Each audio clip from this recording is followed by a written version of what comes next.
Hello everyone, welcome to my mini blog. তো তোমরা এখানে ছট গাছের ডালা দেখে বুঝতেই পারছো আজ হচ্ছে ছট পুজো।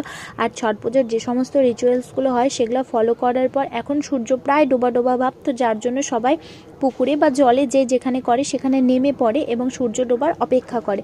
আর এখানে গুড়ি রানীকে বলে, ওকে বলছি নিচে আয়, ওই নিচে আসবে না। তারপরে সূর্য ডুবে যাওয়ার পর আমরা সবাই চলে আসি এবার বাড়িতে। তো আসার সময় আমি একটা সেলফি তুলেছিলাম, সেটাই তোমাদের সাথে, ওটা সেলফি তো হয়নি, ভিডিও হয়ে গেছে আর কি।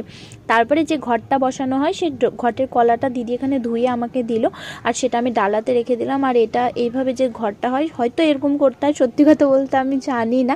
তারপরে এটা এইটুকু জানি যে খালি ঘট আনতে হয় না, তো যার জন্য দিদি এখানে ঘটের মধ্যে একটু জল নিয়ে তারপরে সূর্য এখানে ডুবে গেছে, আমরা চলে আসি এবার বাড়িতে। তোমরা এখানে দেখে বুঝতেই পারছো। আর বাড়িতে আসে তারপর একটু ফ্রেশ হয়ে যায় এবং হওয়ার পর নাস্তা করেছিলাম, জিলাপি, চা, মুড়ি সমস্ত কিছু খেয়েছিলাম। আর তারপরে দেখা হচ্ছে নেক্সট